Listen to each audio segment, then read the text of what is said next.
Hey Bethel Youth, I'm super excited that you're here. I am joined by my dad, Terry. He is one of our youth leaders. He is super awesome. And before we jump into the sermon tonight, we're gonna play a little bit of a game. And I'm going to give him a Gen Z word, and then he is gonna do his best to try to guess what the definition of this word is. I hope, are you ready for this? Are you ready for this? I'm ready, hold on. Okay. Taylor, you're too close. I think we're at the social distancing. Wait. We're like... No, you're looking at me. Don't look at me. All right, so the first word that we are going to ask you to define is, what is a DM? What is a DM? What is a DM? And you can use these in a sentence. You can ask for a sentence if you want. Well, a sentence. Okay. I just sent this person a DM. That means it's that was a dumb message. Some would say yes, that's true. I mean, but the technical, so what DM stands for is just a direct message on social media. So like a private message. Got it. Okay. You ready? Good. Okay. The next one is za. Za. Z-A. Z-A. Za. That, boy, that's a hard one. So is it like, I think it means like, like she's super cute. Okay. It's short for pizza. Pizza. Okay, I have no idea. Let's go get some za. Oh, yeah, okay. Maybe I need to know maybe I should have you put it in a question. We'll put it in a sentence, that's totally fine. All right, so the next one is bet. B-E-T, bet. Yeah, that I have no idea. Okay, you say something to me and I'm like, oh, bet. It's good. You know what, I'm gonna give it to you. It means for sure. Okay. Yeah, no, that's good. Everybody, I got one. Give a hand. Give a hand to the old guy. All right. Okay, so the next one is drip. First thing that enters my mind is drip coffee because I'm a coffee connoisseur. I love coffee. Drip. Drip, that kind of means like, dude, that's dope. Ooh. Okay. Like that's what I think about is like something super cool, like that's super drip. Okay, that's super close. So basically drip is like the swag of Gen Z. So it's like, oh dude, he's like, his outfit's dripping. Or okay, got it. Obviously, you guys are probably dope. Yeah, you guys are probably gonna roast me because even I am not saying these right. Okay, so I'm gonna give that one to you. Okay. Yep, I'm gonna give it to you. Okay, so the next one is spilling the tea. Tea as in T-E-A. Spilling the tea. Like somebody's, I don't know, spilling their guts to you. Like somebody is like gossiping. Oh! Ding, ding, ding, ding, ding. Did I get it? Oh no! Whoops. We gotta sanitize after this.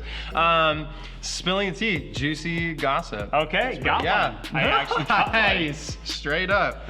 Okay, so the next one is slaps. Do you want a sentence? Yes. Okay, that song slaps. That song is good. Yes! Yeah. Okay, yes, like that music's dope. Like that song's dope. I think I got two now. I think you actually have like three now. Yeah. Okay, so the next one is yeet. Yeet. I have no idea. Yeet. Oh man. Yeet. No idea. So yeet's a complicated one because there's like 17 different meanings of the word yeet. But here's a couple definitions. It can also be used as an exclamation of victory. So maybe you win a match in Fortnite and you're like, yeet! Or it's to discard an item at high velocity. So you throw something across the room, you'd be like, yeet! Yeah. I get it. Yep. Okay. Last one, Gucci. That's a handbag. Yes, that is true. That's the first thing that came to my mind was that is a expensive handbag. Gotcha. Like gotcha. Okay. Like- Gucci. It means good, great, awesome, cool, chill. You're like, oh, that's Gucci. Okay, got it. Yeah. Okay. Well, let's give a hand to Terry and our Gen Z slang definitions. Hey, we're about to jump into the sermon, and Drew's going to be preaching tonight. So excited that you're joining us. What I need you to do right now is I need you to get your Bibles. I need you to get your journals because there's going to be some things that you're going to want to write down. Also, we're going to be jumping into virtual small groups again after the sermon. And so in the description, you'll find a link to, if you're watching this on a computer, there's a link to the Zoom website. If you're on a phone or a tablet, you can go to your app store, download the Zoom link, and then also DM, which is what? Download a message. Direct message. Direct message. Yeah, so DM Bethel Youth on Instagram or your small group leader, or DM us on Facebook, and we can get you your room code and your meeting ID, like passcode. So without further ado, here comes Drew to give us a sermon for tonight. Perfect. See ya.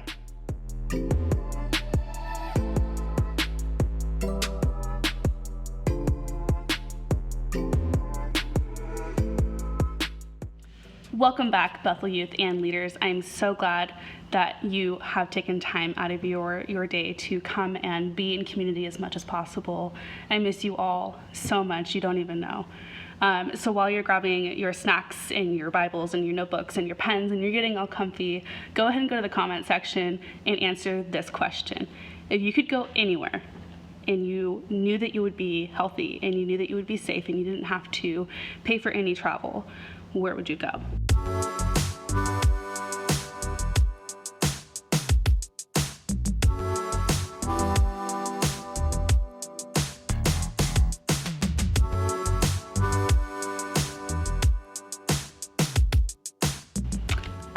I think the question really is, where wouldn't you go, right?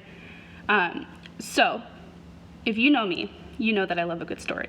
A story that grabs your attention right from the beginning and it keeps you on your toes throughout the entire story, and it ends in either a happy ending or a plot twist.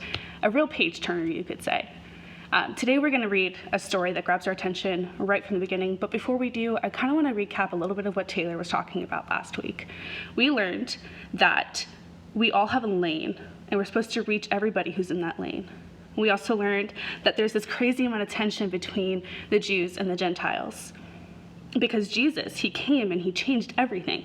We also learned that there was this amazing meeting, a changed meeting between James and Peter and Paul in Jerusalem. And the reason that they had this meeting is because Titus, a new Christian, had not been circumcised. And so they were discussing whether or not circumcision was a salvation issue. And they agreed that it wasn't. So, settle in, my friends. We're going to pick right back up in Galatians 2, verses 11 through 14. Picture it, Antioch, mid-1st century. All right, verses 11 through 14. But when Cephas, also known as Peter, came to Antioch, I opposed him to his face because he stood condemned. Before certain men came from James, he was eating with the Gentiles, but when they came back, he drew back and separated himself, fearing the circumcision party. And the rest of the Jews acted hypocritically along with him, so that even Barnabas was led astray by their hypocrisy. But when I saw their conduct was not in step with the truth of the gospel, I said to Cephas before them all, if you, though a Jew, live like a Gentile and not a Jew, how can you force Gentiles to live like Jews? Wow. Talk about a hook, the tension, the drama, the wording. See, the way that I picture that is like this. There's probably a feast happening, and say Peter comes to Antioch from Jerusalem, and they're all trying to hang out with Peter, trying to get to know him. Everybody's laughing, having a good old time. There's probably like a feast happening and some pastoring in the corner, people just hanging out, having a good time, and there's maybe a pig, with the apple in it, you know what I'm talking about. And then some Jews from Jerusalem come down to Antioch, and they kind of like the whole mood in the room changes. And then Peter starts to go over there and talk with them. And then Barnabas, like maybe Barnabas gets a few looks like, what are you doing? And so then he goes and joins them, and all the Jews come and join them. And so then there's the separation, the segregation between Gentiles and Jews. And then the way that I think about it is like Paul walks in and he's like, doesn't even hesitate, right? And he just straight up confronts Peter in front of everybody. I mean, he didn't hesitate, right? Stop the music, stop eating, cue the spotlight, cue the crickets, it just got real. Paul straight up picked a fight with Peter in front of everybody. He didn't pull him aside. He didn't take Peter and Barnabas aside and try to talk with them in private. No, he confronted them in front of everybody like, yo, that ain't right. For whatever reason, Peter ditched his friends, the Gentiles, to go and sit with these Jews out of fear. What Peter did was segregation and discrimination, despite his personal experience and the knowledge of right and wrong. But it wasn't so much where Peter was eating, but more about the fact that he had obeyed Mosaic law with the Jews and refused to sit at a table that had unclean foods and unclean people. See, the thing is that when a Jew would refuse to eat with a Gentile, he did this in obedience to Jewish rituals. Think back with me, back to when we were going to school. It wasn't so long for you guys, but for me it's been a while. But I still remember there was always that table where everybody seemed to flock to during lunch. And if you weren't sitting there, you were standing, and it was probably really loud. Or maybe on the back of the bus, like everybody would just rush to get to the back of the bus. Or maybe things would start to switch around a certain extracurricular activity, whether it was sports or theater or robotics. We've all read the movies, the books. There's this moment where someone can make a difference. And instead, they give in to the fear and the peer pressure. I mean, have you ever felt like you were on the fringe? Can you imagine how the Gentiles were feeling? I mean, how hurt would we be if our friends, our mentors, and our leaders suddenly quit believing in us as soon as there was a visitor? I mean, #humiliated, man. Or how frustrated do we get when we hear somebody say, do as I say, not as I do? You see, Peter treated these Gentiles like second-class citizens the moment these Jews showed up because he was afraid, because he wanted to fit in. I mean, we all feel that pressure. He demonstrated the opposite of the gospel, though.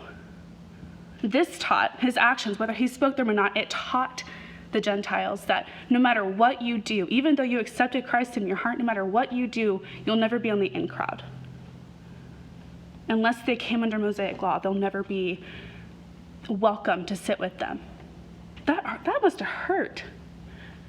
See, what we see here is that even when our head knows better, the desire to fit in and the fear of being rejected is strong. In Romans 7, verse 15, Paul describes it best. He says, "For I do not understand my own actions, for I do not do what I want, but I do the very thing that I hate." Sometimes we do the very things that we hate to those that we love. Sometimes, I don't know anybody who's been rejected who enjoys it. So sometimes we do the very thing that happens to us that we hate, that hurts to those who love us and that are just trying to help. For instance, if you have ever had a family night where you're watching your favorite movie and you're eating all of the snacks, you got popcorn, you got chips, and you're eating ice cream, and you look around and you're getting along with all of your siblings and your parents, or maybe your family likes to play games, and you're having a great time, but then the moment comes when you go to school with, your parents drop you off at school, and you're like, "Mom, don't kiss my cheek, you'll get lipstick on me," or "Dad, no secret handshake, go away, brother, don't sit with me and my friends." It's a different story. Or maybe a little bit more relatable is when we've had a really bad day and we get frustrated and we're just maybe on edge, and we see somebody that we live with or somebody who's close to us and we just take it out on them. What we can do is we can ask ourselves what the motive or the reason is behind our actions. If it's fear of missing out or fear of being rejected, or if it goes against the things that you say that you believe in, it's probably not the best decision. We can ask ourselves, does this line up with what I believe? Or if we see actions from our friends that maybe don't line up with what they believe, we can ask ourselves, is this the best time to say something? My first point is this: even though in our spirit we know what the right thing to do is, sometimes we do the opposite. Our flesh betrays us. So let's reread verses 13 and 14. It had some really strong language. And the rest of the Jews acted hypocritically along with him, so that even Barnabas was led astray by their hypocrisy. But when I saw that their conduct was not in step with the truth of the gospel, I said to Cephas before them all, if you, though a Jew, live like a Gentile and not like a Jew, how can you force the Gentiles to live like Jews? Let's explain this a little bit. Peter is this well-known guy. He was one of the first apostles. He did ministry with Jesus. He saw so many miracles that Jesus performed. Peter's the guy who cut someone's ear off when they tried to arrest Jesus. Peter is the guy who walked on water. And Barnabas is known as the encourager throughout the Bible. He was one of Paul's best friends. And from the way that I see it, you can't be friends with Paul or be within a 5-mile radius without hearing about Jesus.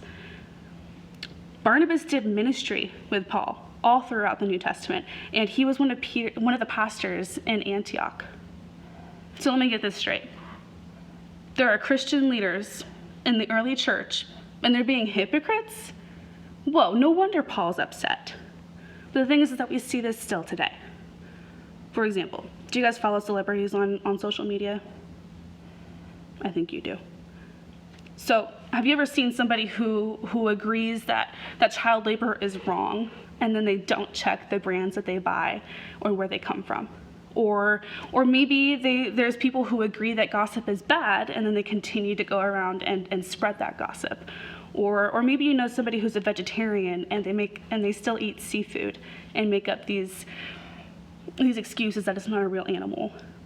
Or maybe you have a friend that says that they care about the environment and they constantly litter. Or for me, an area that I've noticed that I don't exactly live up to the things that I teach and that I preach is that work and play balance, but then always saying yes to work and answering work calls on vacation and working overtime and never getting rest and spending time with family and friends. Or if you've noticed that sometimes we see in Christians and adults and distant relatives, I mean, we're all human and we do mess up. But Peter and Barnabas, their actions had led the Jews in Antioch astray. Peter led Barnabas astray. It shows us the importance of our decisions and the truth of the phrase, actions speak louder than words. Which leads to our second point today, that being a leader and a Christian, we have a heavy responsibility to not only teach the gospel to others, but to live the gospel for others. Peter taught one thing, and when it came time for him to live it out in a difficult moment, a moment that would have been so momentous, a moment to prove and live up to what he had been preaching, he caved. Come on, you've heard it.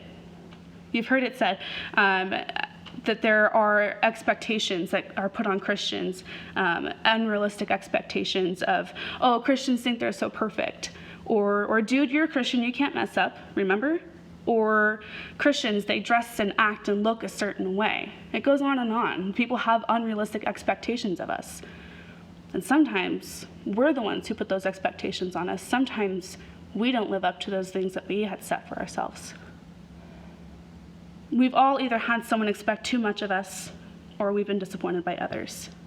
And I'm not saying don't have standards, and standards are good, but what we should be careful is that we don't expect something that we wouldn't be willing to do ourselves.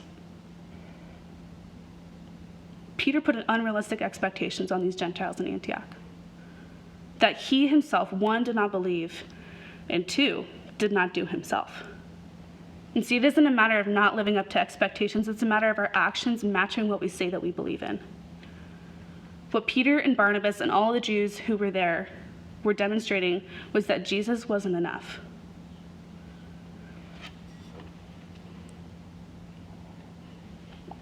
A couple weeks ago, Taylor made a point that even though we're not requiring somebody to be circumcised, we put our expectations on people.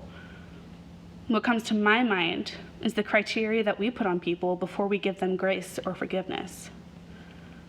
And C.S. Lewis puts it this way: everyone says forgiveness is a lovely idea until they have something to forgive. It's so true, though. But how can we, as Christians, believe in giving grace, and when the moment comes when we can reach people who aren't Christian with grace and love, not extend the very thing that we believe in?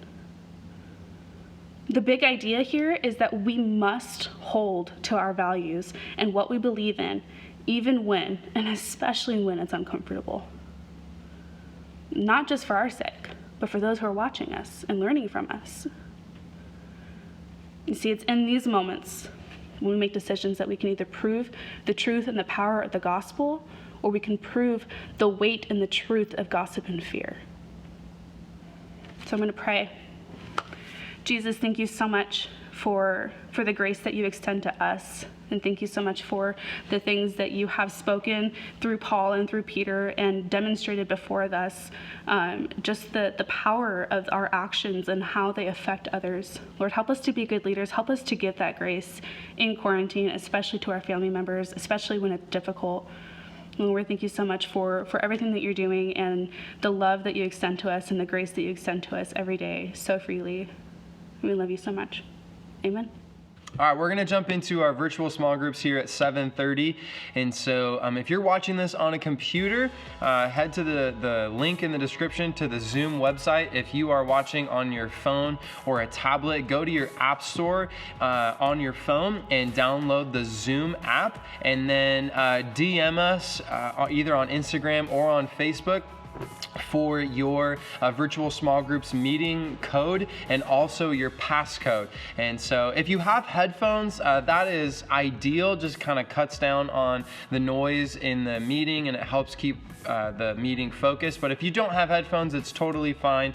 We're so excited about what's going to take place just as we dialogue about this message. And so let's head to our virtual small groups. Thank you so much for joining us.